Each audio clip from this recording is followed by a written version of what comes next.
खतरे ने दस्तक दे दी है। जी हां, अब बहुत सावधानी की ज़रूरत है। GBS यानी गुइलेन बैरे सिंड्रोम।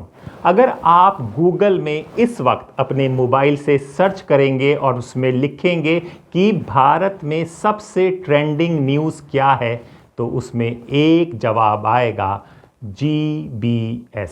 नमस्कार, मैं हूं हैदर अब्बास नकवी और आज हम चर्चा करेंगे गुइलेन बैरे सिंड्रोम यानी GBS के बारे में, जो इन दिनों भारत में सुर्खियों में बना हुआ है, खास तौर पर महाराष्ट्र और कर्नाटक। इसके मामलों में तेजी से वृद्धि देखी जा रही है। ये बीमारी कितनी खतरनाक है, इसके लक्षण क्या हैं और सरकार क्या कदम उठा रही है, इन सभी पहलुओं पर आज हम आपको बताएंगे और एक चर्चा करेंगे। जी हाँ, सबसे पहले जानिए कि ये GBS क्या है। इसे कहते हैं गुइलेन बैरे सिंड्रोम। जी हाँ, एक दुर्लभ लेकिन गंभीर न्यूरोलॉजिकल बीमारी है। न्यूरोलॉजिकल यानी कि दिमाग से जुड़ी हुई एक बीमारी है, जिसमें शरीर की प्रतिरक्षा प्रणाली गलती से अपने ही नर्वस सिस्टम पर हमला कर देती है।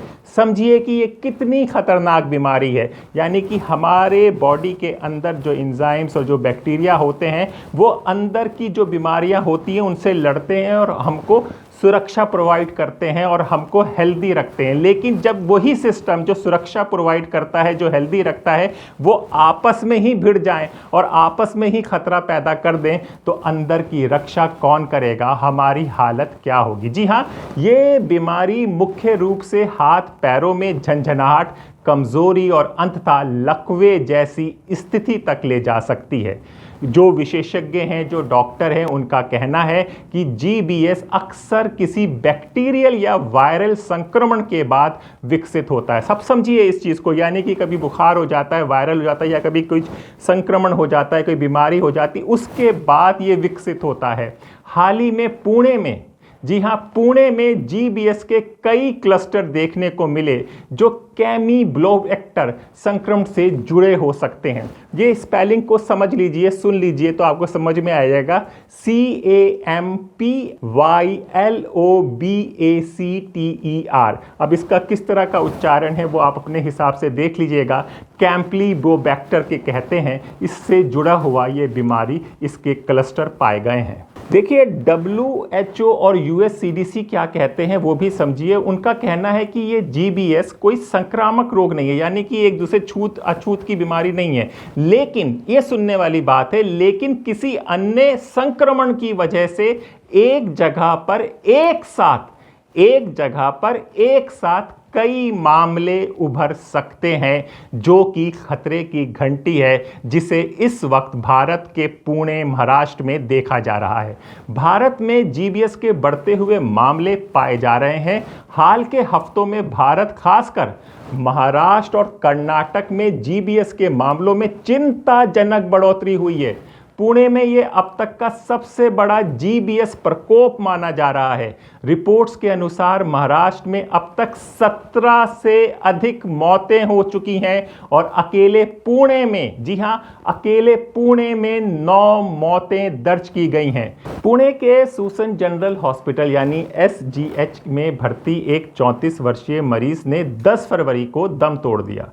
डॉक्टरों के मुताबिक मरीज को पहले 3 दिन तक दस्त हुए, फिर हाथ पैर में झंझनाहट और कमजोरी शुरू हुई और कुछ ही दिनों में उनकी गर्दन और श्वसन तंत्र प्रभावित हो गया, जिसके चलते उन्हें वेंटिलेटर सपोर्ट की जरूरत पड़ी।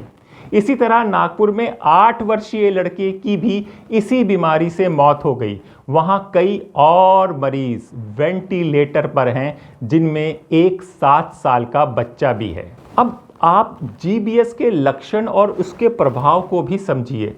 GBS आमतौर पर इस तरह से विकसित होता है, उसको समझिए। शुरुआती लक्षण कुछ ऐसे होते हैं: पैरों और हाथों में झंझनाहट और कमजोरी। तीव्र लक्षण: मांसपेशियों में कमजोरी बढ़ती है, शरीर का संतुलन बिगड़ने लगता है और गंभीर स्थिति ऐसी हो जाती है कि बोलने, निगलने और सांस लेने में दिक्कत होती है। यहां तक कि शरीर पूरी तरह लकवाग्रस्त हो जाता है। मायो क्लिनिक के अनुसार जीबीएस के मरीजों में से अधिकांश 6 महीने में दोबारा चलने लगते हैं, लेकिन कुछ लोगों को लंबे समय तक कमजोरी, थकान और सुन्नपन यानी कि सुन्नाहट हो जाती है ना, जो सुन्न हो जाता है, उसका सामना करना पड़ता है। जीबीएस के मामले लगातार बढ़ रहे हैं। जैसा हमने बताया कि महाराष्ट्र और कर्नाटक में कई केस देखे जा रहे हैं, कई मरीज अभी भी वेंटिलेटर में हैं। जीबीएस के बढ़ते मामलों को देखते हुए केंद्र और राज्य सरकारें सतर्क हो गई हैं। केंद्रीय आयुष राज्य मंत्री प्रताप राव जाधव ने कहा है कि यदि जीबीएस किसी संक्रमण से जुड़ा हुआ पाया जाता है तो प्रभावित क्षेत्रों में यात्रा प्रतिबंध भी लगाया जा सकता है। हालांकि स्वास्थ्य विशेषज्ञों का मानना है कि ये बीमारी संक्रामक नहीं है, यानी कि उनका कहना है कि अगर ये पाया जाता है कि ये फैल रही है तो जैसे कि कोरोना में हो गया था कि इधर नहीं जा सकते, उधर नहीं जा सकते, इस तरह का प्रतिबंध भी लग जा सकता है। महाराष्ट्र के डिप्टी सीएम अजीत पवार ने बयान दिया है कि लोगों को घबराने की ज़रूरत नहीं है, क्योंकि जीबीएफ कम्युनिकेबल डिजीज़ नहीं है, यानी कि संचारी लोग नहीं हैं, एक दूसरे से फैलता नहीं है। राज्य सरकार ने पुणे के स्वास्थ्य विभाग और जिला प्रशासन को सतर्क रहने के निर्देश दे दिए हैं कि अगर ये बीमारी महामारी में फैलती है तो हमें सतर्क होना होगा, हमें क्या करना होगा, उसके दिशा निर्देश लिए जा रहे हैं। अब हम आपको ये भी बता दें कि इस जीबीएस का इलाज क्या है और रोकथाम कैसे की जा सकती है। जीबीएस कोई निश्चित इलाज नहीं है, लेकिन कुछ प्रमुख उपचार इस प्रकार हैं। जो सबसे पहला है वो है IVIG थेरेपी। इसमें एंटीबॉडी दी जाती है जिससे प्रतिरक्षा प्रणाली का हमला कम हो जाता है। प्लाज्मा एक्सचेंज, इसमें मरीज के प्लाज्मा को बदलकर शरीर की हानिकारक एंटीबॉडी को हटाया जाता है। फिजियोथेरेपी के द्वारा भी सही किया जाता है। मरीजों को फिर से चलने और मांसपेशियों की ताकत बढ़ाने के लिए एक्सरसाइज कराई जाती है। WHO और डॉक्टरों का कहना है कि जीबीएस में बचाव के लिए स्वच्छता, खाद्य सुरक्षा बहुत महत्वपूर्ण है, क्योंकि ये अक्सर कैमिलोबैक्टर संक्रमण के बाद होता है। तो जीबीएस फैल रहा है। महाराष्ट्र और कर्नाटक में इसके केसेस देखे गए हैं, लेकिन अभी बाकी देश के राज्य सुरक्षित हैं। लेकिन हमें सावधानी बरतनी होगी, क्योंकि जीबीएस एक दुर्लभ लेकिन गंभीर बीमारी है जिसके मामलों में हाल के दिनों में तेज़ी आई है। महाराष्ट्र और कर्नाटक बढ़ते मामलों ने स्वास्थ्य विभाग को सतर्क कर दिया है। हालांकि ये बीमारी संक्रामक नहीं है और सही समय पर इलाज मिलने पर मरीजों को रिकवरी भी संभव है। लोगों को सलाह दी जाती है कि वो इस बीमारी से बचने के लिए स्वच्छता बनाए रखें, शरीर में किसी भी असामान्य कमजोरी या सुन्नपन जिसे कहते हैं उसको नज़रअंदाज ना करें और तुरंत डॉक्टर से संपर्क करें। देखिए, ये एक ऐसी इंफॉर्मेशन है जो आपको आगे बढ़ानी है, आगे लोगों को बताना है, क्योंकि ज़्यादा से ज़्यादा लोग जीबीएस के बारे में जागरूक हो सकें।